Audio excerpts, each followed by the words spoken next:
In the previous video we have studied about the autotrophic nutrition. Now in this video we are going to start the heterotrophic nutrition.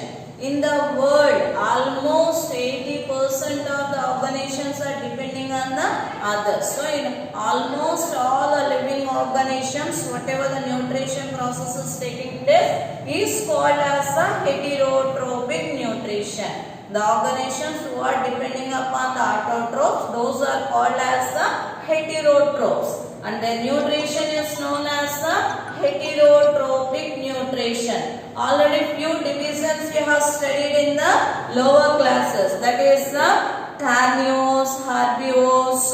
Carnivores which are eating a flesh of the animals, and herbivores which eat only the leaves, and omnivores which eat both. Now we are going to read some other types of the heterotrophic nutrition. That is the saprophytes and parasites. Saprophytes who are depending on the other organisms kill the organism and crush the juice from them. That type of organisms are known as the saprophytes. And the type of nutrition is known as the saprophytic nutrition. Examples: bread mold, lice, mushrooms, etc. So all these are absorbing the food by crushing the juice of the dead organisms. They are called as the saprophytes. One example I will say.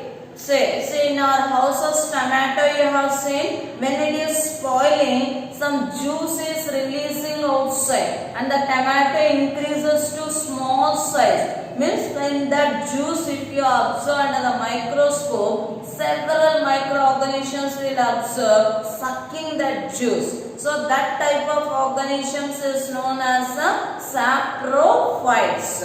So here now we are going to deal with some parasites. Parasites, if you have taken, means they will depend on the other organisms. The parasites means they will absorb the food by capturing the other organisms. So here in your book they have given the amoeba. Amoeba and paramecians are some good examples for the heterotrophic nutrition. How they are absorbing the food usage. If you have taken the amoeba, inside already we have known that amoeba and paramecium are the unicellular organism. So they are not having the specific digestive system. They are not having any specialized digestive system because they are having the single cell. So they are called as the unicellular organisms. In amoeba, the functions of the cell is controlled by the nucleus, and it is having the finger-like projections known as the pseudopodium. And in the middle of the body, some juicy substance is present that is known as cytoplasm. When you observe the nutrition in amoeba, when the food particle is present nearer to it, the pseudopodium is becoming alert. This finger-like projections we are seeing or not? This will become alert and trying to capture the food particle. That only we will say the Brownian movement. Moving like this gliding manner, that movement is known as the Brownian movement. Through the Brownian movement, it moves nearer to the food particle and capturing the food particle through pseudopodium. And now the food here, whatever the cell membrane is present, that is breaking and the food particle is passing inside. Here, whenever the food particle have been passed inside, the cell membrane again it will be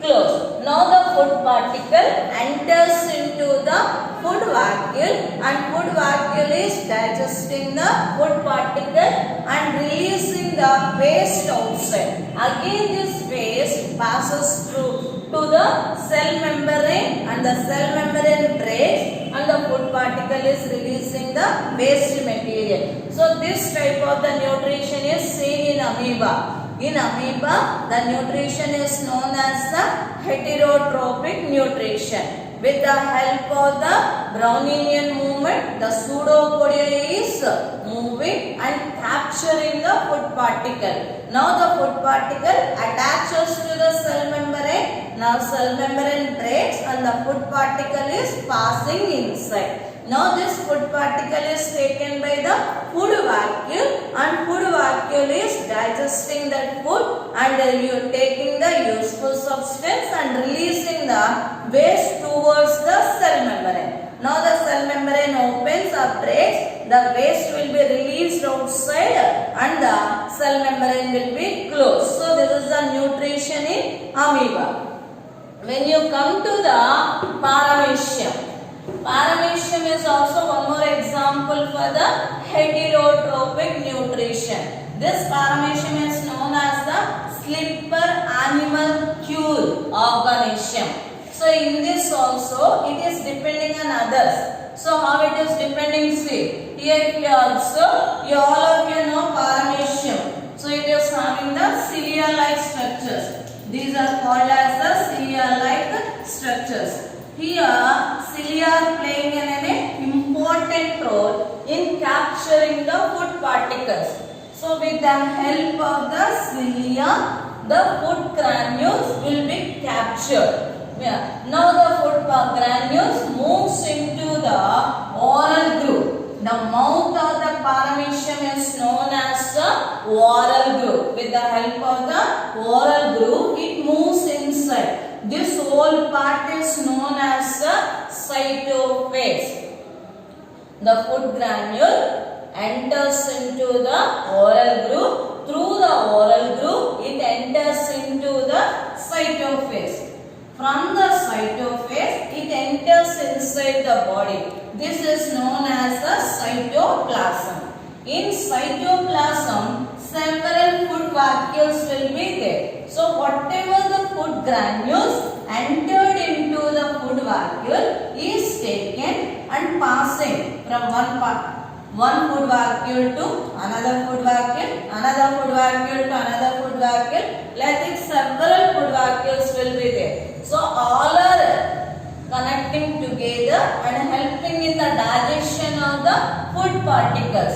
After the digestion is completed, the digested food mixes with the cytoplasm and the waste substances which are present that will be released outside through the anal pore. How we are having the anus to release the waste outside, in the same manner the paramecium is also having one opening. That opening is known as the anal pore. Through the anal pore, the waste is released outside. So here, all of you have been understood heterotrophic nutrition in amoeba and paramecium.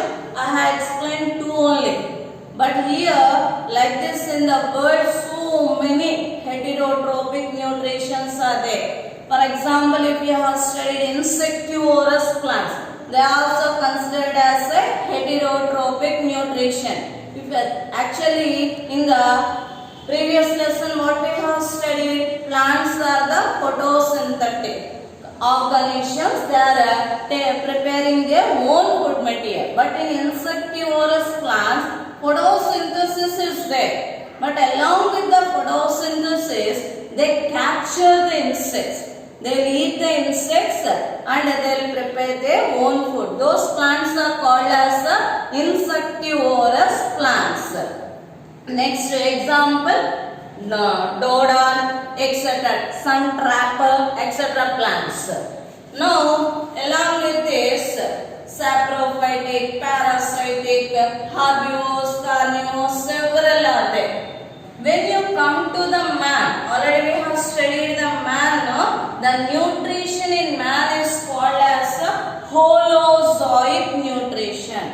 Holozoic. Why they are called as holozoic? Because it is in a complex process. It is a complex, already in the previous videos we have studied. With the help of the enzymes it is going on. So the nutrition in man is known as the holozoic